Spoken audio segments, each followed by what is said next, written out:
Look at all this junk. It's not junk. Yes, it is. No, it's treasure. I don't believe it's treasure. I believe it's things. It's his things. Whose things? Collector of all things.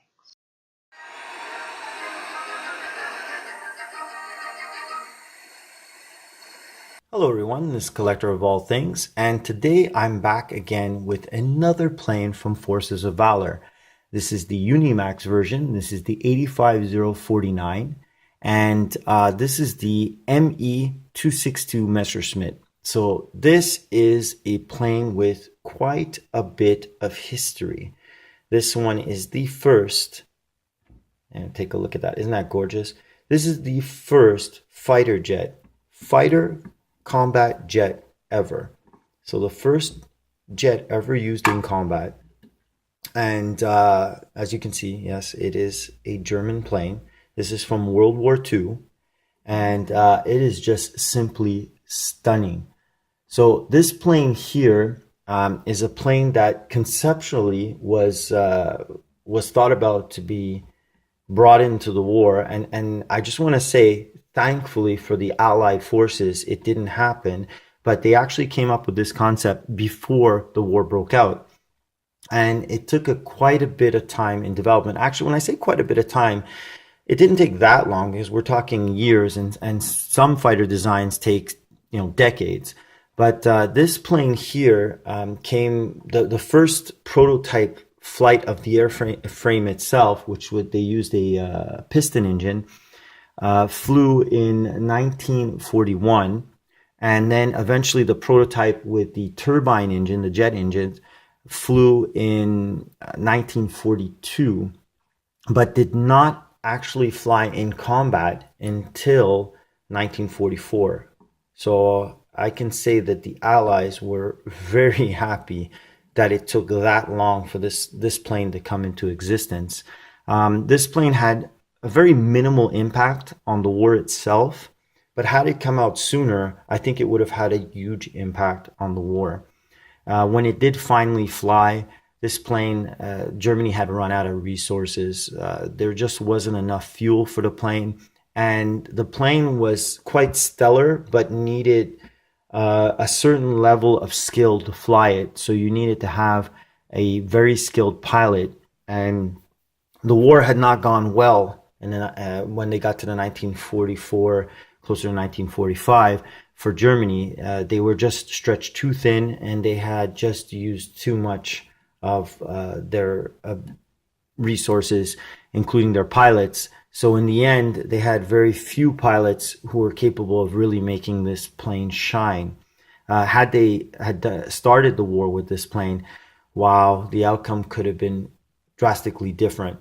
And some blame the direction, too, of where the German high command went with this plane. And when I say German high command, Hitler himself envisioned this plane as being a high-speed bomber. He wanted a plane that could reach out, hit a target, and get back very quickly, and just be a devastating effect against the morale of the Allied forces. For instance, like bombing England.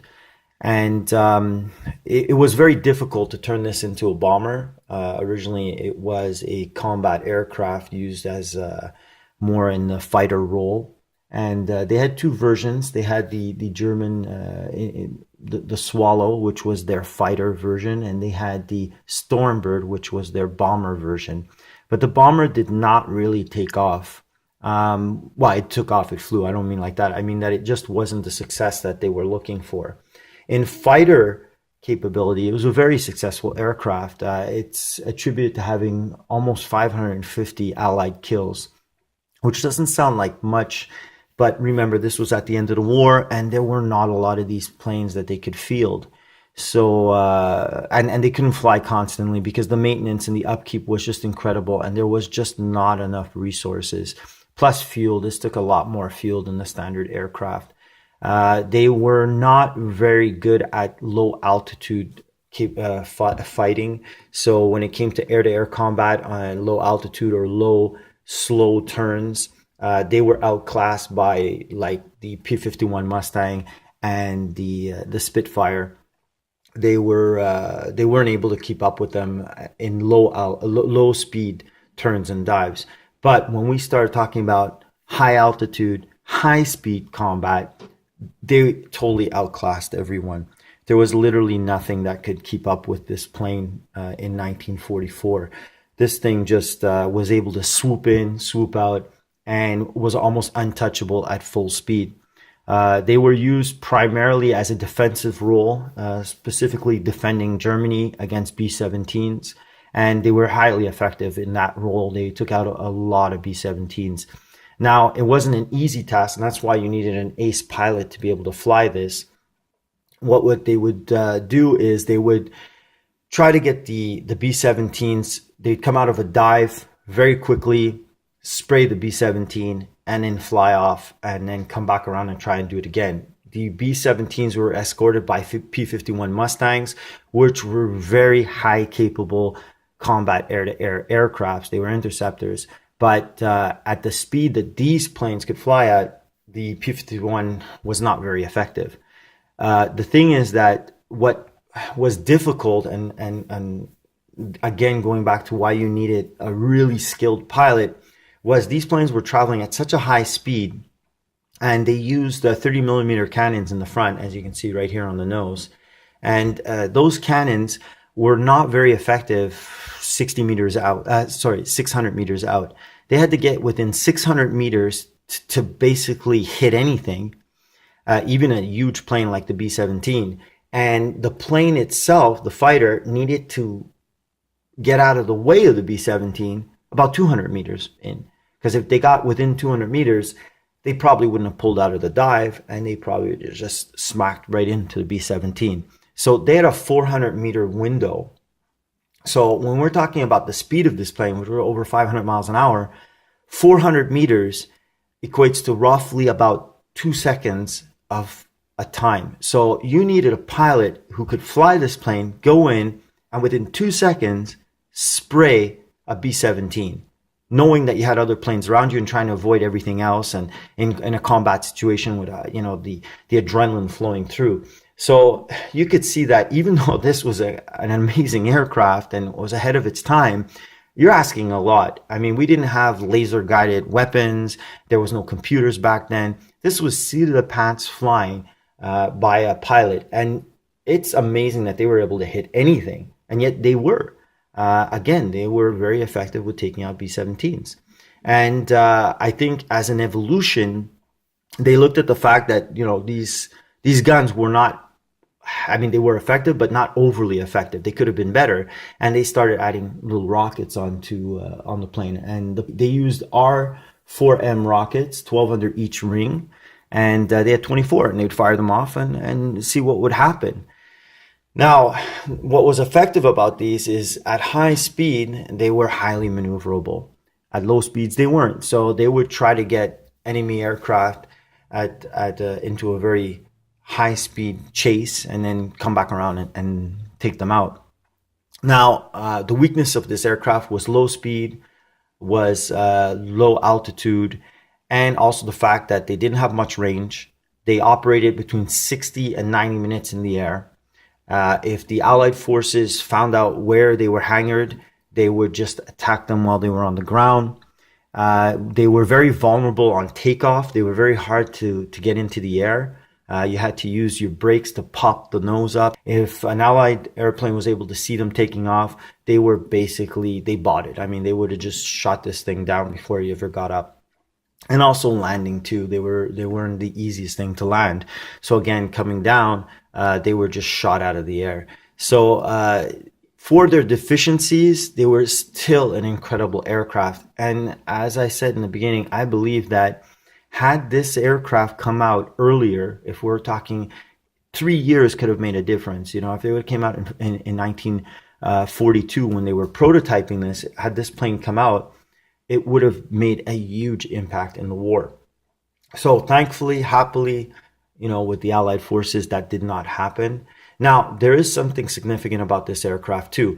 It ended its life in Germany in 1945, yet it continued in Czechoslovakia until 1951. So the Czechoslovakians were able to salvage some of these planes, and they used them in their Air Force until 1951. And this plane itself led to ultimately influence other aircraft that were used later on, like the North American F-86 Sabre. So that plane is derived from this plane, and the Boeing B-47 Stratojet, which is another plane that was influenced by the design and everything that was learned off of this plane here. So historically, this plane is extremely important. Now, for the model itself, I love this paint scheme. I think it is gorgeous. Look at this. I mean, this is just beautiful. The camouflage on it is, I don't know what to say. I just love it. I think it's beautiful. I don't know where they came up with this, if they saw it in pictures or how they got it onto this plane, but I'm just blown away. The gray on the bottom is gorgeous with the painted rivets that you can see. And then on the top, that beautiful camel color. Now, this one can be displayed like this on its landing gear. The landing gear does not retract. It comes out like all other Forces of Valor landing gear. As you can see on the bottom too, this comes out in one solid piece, so you just have the holes for them. And we'll put them back in because actually, no, let's take a look at the accessories that come with it. You do have the closed version of the landing gear. Here, we can stick it inside. And then on the top too, so this one also clips right in. So there you go, you have it closed, and oh, it just fell out. Let's click it back in. Perhaps I did not click it good enough. There you go. And it's loose. Well, that is something that we need to discuss. There is something loose in this plane. Now, normally with Forces of Valor, I find their fit and finish is pretty decent.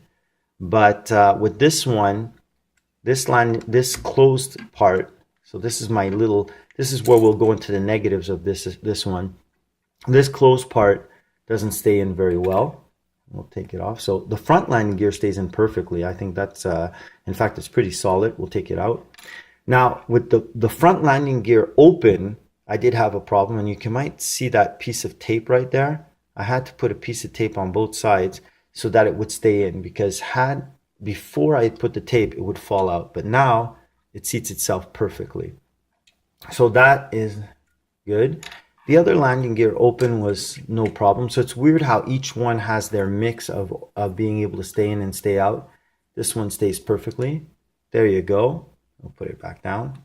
So I'm going to nitpick a little bit. The fit and finish of the landing gear did not, whether it's open or closed, did not fit perfectly. But that was an easy fix, like I just did right there. And Forces of Valor being the value that it is that they give you for these airplanes, like you could go, the prices for a 172 scale model are crazy. You can go anywhere from $25, $30 up to hundreds of dollars. Now this is in the lower end scale of the price of the 172 scale models, and they do a superb job for the price. One, a couple of things that they don't do, the nitpicking and everything, is let's take a look at the stand. Now you'll see I put a little bit of tape here because I want to see what it looked like when it stood, because unfortunately it does not clip in really well. And it's got a slight curve to it, which some of the Forces of Valor have a curve, some don't. And this one is just horrendous. This is just really badly done, loose. I don't like it at all. I don't usually have a problem with the Forces of Valor acrylic stands. Usually they hold up well in general. But like the Zero I did on my last review of a Forces of Valor plane, it wasn't really well done. This one too is not good at all. So I will not be using this stand. Just put it over there. No, not at all. But right here, the way it's displayed, a little bit of finessing, I think the plane looks amazing. So this is how I will be displaying the plane. And I think bang for buck, another great buy. I'm super happy. I love the fact with Forces of Valor also they have their pilot inside, the little rivets. They get some details really well done. And there are other model companies out there. Like I said, there are more expensive and some cheaper. And everybody has their merits. But with Forces of Valor, I find that they give great value for the money. Now this is the Unimax version, and Unimax no longer makes Forces of Valor. They're not associated with Forces of Valor anymore. There is a new company that bought out Forces of Valor, and I've yet to see anything from them. I don't know if they're going to keep up the bang for buck, the quality. That's something that will be seen in the future. We'll have to take a look and see what the new stuff's going to look like when it comes out. These ones are still available. You can find them on Amazon, eBay. You still can purchase them. You can still find them. I do recommend them. If you are looking for a version of plane that they carry, look at them. I'm not saying go out and run out and buy it, but take a look at it and see. I don't think, for the most part, every one I've gotten, I've been very satisfied with it. I can't say much more. I'm just really, really blown away. I think this is a great model, and I'm really happy to have it part of my collection. The history, everything about it. I procrastinated picking it up, and you know what? I'm happy I eventually pulled the trigger. So again, if you're interested in any type of World War II fighter plane, or even the tanks, because I do have the tanks from Force of Valor, I do recommend them. I hope you enjoyed this quick review of the ME262 from Forces of Valor. And if you did, don't forget to put a like. I'd like to thank all my subscribers, and I want to wish you guys all a great day.